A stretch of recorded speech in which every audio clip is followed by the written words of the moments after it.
Video हम देखने वाले हैं क्लास 8 का जो NMMS एग्ज़ाम होता है उसका साइंस पार्ट 3 पढ़ने वाले हैं, यानी कि चैप्टर 3 संश्लेषित पदार्थों संश्लेषित तंतु एवं प्लास्टिक। संश्लेषित तंतु एवं प्लास्टिक। संश्लेषित तंतु का अर्थ यानी कि कपड़ों के बारे में और प्लास्टिक के बारे में हम इस अध्याय में अध्ययन करेंगे। कपड़ों प्रकृति अथवा कपड़े प्रकृति अथवा कृत्रिम स्रोतों से प्राप्त रेशे से बनाए जाते हैं। कपड़े दो प्रकार के रेशा से बनाए जाते हैं। पहला प्राकृतिक रेशा, दूसरा कृत्रिम रेशा। जैसे कि दो प्रकार होते हैं कि प्रकृति और कृत्रिम रेशा। जिस दो रेशा से बनाए जाते हैं जिस दो रेशा से कपड़े बनाए जाते हैं उसे रेशा कहते हैं। जिस दो रेशा से जिस वस्तु का निर्माण होता है उसे कपड़ा कहते हैं। रेशा दो प्रकार के होते हैं, प्रकृति रेशा, कृत्रिम रेशा। प्रकृति रेशा जैसे कपास, पटसन, ऊन, रेशम आदि। प्रकृति रेशा हो गया कपास, पटसन, रेशम आदि पौधे अथवा जंतुओं से प्राप्त होते हैं। जिन रेशों को मनुष्य स्वयं बनाता है उसे जिन रेशों को मनुष्य स्वयं बनाता है उसे मानव निर्मित रेशा कहते हैं। क्या कहते हैं?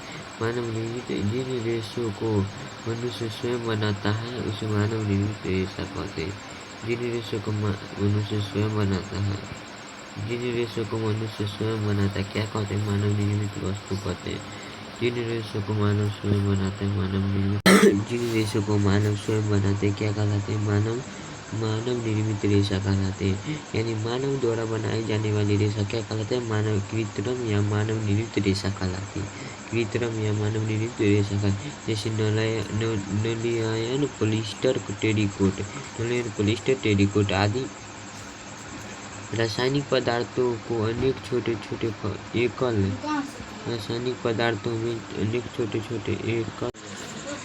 जिन रेशों को मनुष्य स्वयं बनाता है संश्लेषित या कृत्रिम अथवा मानव निर्मित रेशा कहलाते हैं। क्या कहलाते हैं? मानव निर्मित रेशा कहलाते हैं। जैसे नलियन, पॉलिएस्टर, टेरिकोट आदि। रासायनिक पदार्थों को अनेक छोटी इकाइयां से मिलकर बड़ी एकल इकाइयां बनाती है जो बहुलक कहलाती है। रासायनिक पदार्थों को अनेक छोटी इकाइयां मिलकर बड़ी एकल इकाइयां बनाती है जिसे बहुलक कहते हैं। इसे पॉलीमर भी कहा जाए। पॉलीमर भी। कपास भी एक प्राकृतिक बहुलक है जो सेलुलोज से बना होता है। कपास जो है एक प्राकृतिक बहुलक है। कपास की खेती सबसे ज़्यादा कहाँ की जाती है? काली मिट्टी में। कपास की खेती काली मिट्टी में की जाती है। कपास की खेती दोस्तों कहाँ की जाती है? काली मिट्टी में किया जाता है। कपास की खेती काली मिट्टी में किया जाता है। काली मिट्टी में कपास की खेती किया जाता है। कपास की खेती काली मिट्टी में। काली मिट्टी सबसे ज़्यादा कहाँ पाई जाती है? तो महाराष्ट्र में। काली मिट्टी सबसे ज़्यादा महाराष्ट्र में पाया जाता है। कपास में खेती बहुलक सेलुलोज एक विशेष प्रकार कार्बोहाइड्रेट है जो प्राकृतिक रूप से पेड़ पौधों में पाया जाता है। सेलुलोज एक कार्बोहाइड्रेट है विशेष प्रकार कार्बोहाइड्रेट जो प्राकृतिक रूप से पेड़ पौधों में पाया जाता है। प्राकृतिक रूप से किसमें पाया जाता है? पेड़ पौधे में पाया जाता है। रेयॉन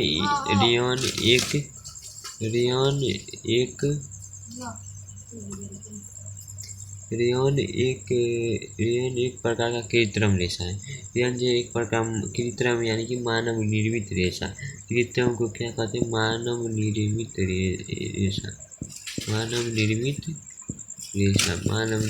रेशा। रेयॉन जो है मानव निर्मित रेशा जिसे कास्ट लुगदी भी कहा जाता है। रासायनिक उपचार से प्राप्त किया जाता है। ये किससे प्राप्त किया जाता है? रासायनिक उपचार से प्राप्त किया जाता है। और कास्ट लुगदी रासायनिक इसे कास्ट लुगदी भी कहते हैं। क्या कहते हैं? कास्ट लुगदी भी कहते हैं। रेयन को कपास के साथ मिलाने रेयन को कपास के साथ मिलाने पर रेयन को कपास के साथ मिलाकर बिस्तर के चादरें बनाते हैं। रेयन को जो कपास के साथ मिलाते हैं तो बिस्तर के चादरें बनते हैं अथवा उन उनके ऊन तथा ऊन के साथ मिलकर कालीन या गलीचा बनाते हैं। कालीन या गलीचा बनाते हैं। नलायन भी एक कृत्रिम रेशा है। नलायन भी एक कृत्रिम रेशा है जो इतना मजबूत होते हैं कि इसे नलायन पैराशूट और चट्टान पड़ने हेतु रस से बना सकते हैं। नलायन का निर्माण कोयला जल वायु से किया जाता है। नलायन का निर्माण किससे? कोयला जल वायु से किया जाता है। पॉलिस्टर एक अन्य प्रकार का संश्लेषित रेशा है। निर्माण में किया जाता है। एक प्रकार का संश्लेषित रेशा जो निर्माण में किया जाता है। एक्रिलिक एक अन्य प्रकार का संश्लेषित रेखा है। एक्रिलिक एक अन्य प्रकार का संश्लेषित रेशा है। उन्हें जैसा दिखाई देता है लेकिन यह कृत्रिम ऊन है। मानव निर्मित ऊन है। एक्रिलिक जो है प्रकृति जैसा दिखाई देता है लेकिन यह मानव निर्मित रेशा है। यह एक मानव निर्मित रेशा संश्लेषित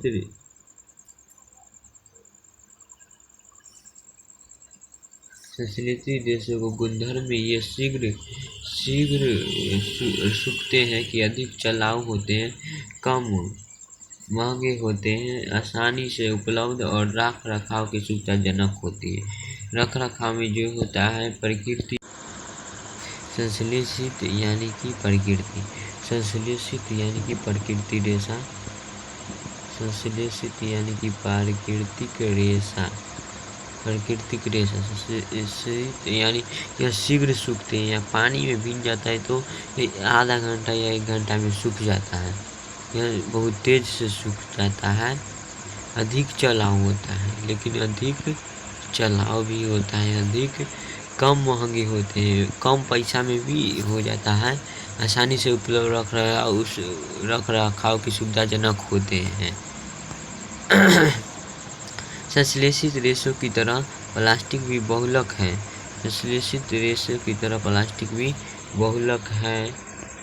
है। पॉलीमर जिसे कोई भी आकार दिया जा सकता है, इसका पुनः चक्रण भी कहा जाता है। ऐसा प्लास्टिक जो गर्म करने पर आसानी से विकृत हो जाता है। गर्म करने पर आसानी से विकृत हो जाता है क्या कहलाता है? ऐसा प्लास्टिक जो गर्म करने पर आसानी से विकृत हो जाता है क्या कहलाता है? चक्रण भी कहा जाता है। जिसे कोई आकार दिया जाता है उसे चक्रण कहते हैं। ऐसा प्लास्टिक जो गर्म करने पर आसानी से विकृत हो जाता है और सरलतापूर्वक मुड़ जाता है थर्मोप्लास्टिक कहलाता है। क्या कहलाता है? थर्मोप्लास्टिक कहलाता है। ऐसा प्लास्टिक जो गर्म करने पर आसानी से विकृत यानी अलग हो जाता है और सरलतापूर्वक मुड़ जाता है। अलग होकर सरलतापूर्वक थर्मोप्लास्टिक कहलाता है। उदाहरण पॉलीथीन पीवीसी पवेसी हो गया इत्यादि। थर्मोप्लास्टिक का उपयोग खिलौना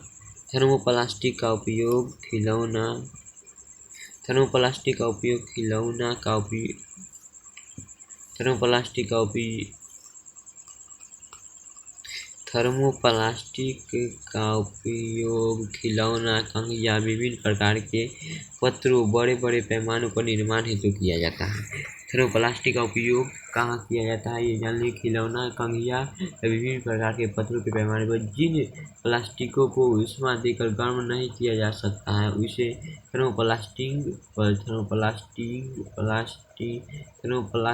प्लास्टिक कहते हैं। जैसे बेकेलाइट और मेलामाइन आदि। जिन प्लास्टिक को ऊष्मा देकर गर्म नहीं किया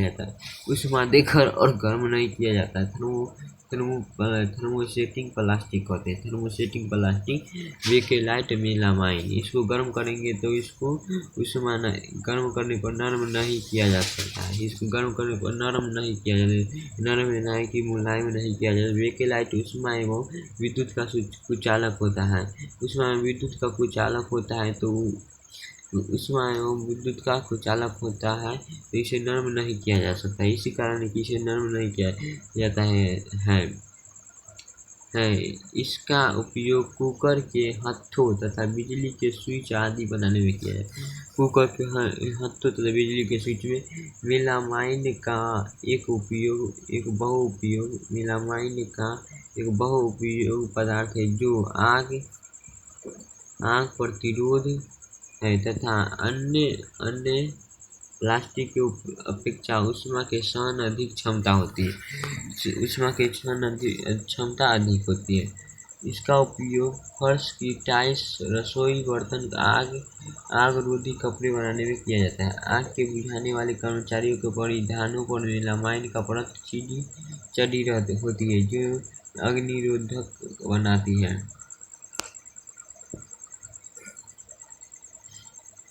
आग बुझाने वाले कर्मचारियों का परिधान मेलामाइन परत चढ़ी होती है जिसे अग्निरोधक कहते हैं।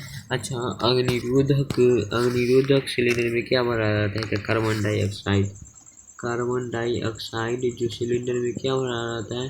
कार्बन डाइऑक्साइड भरा रहता है जिसके कारण आग बुझा जाता है। और जो कर्मचारी परियोजना मेलामाइन की परत चढ़ी होती है इसी कारण से आग से बचाव होती है। प्लास्टिक वायु जल से अभिक्रिया नहीं करते।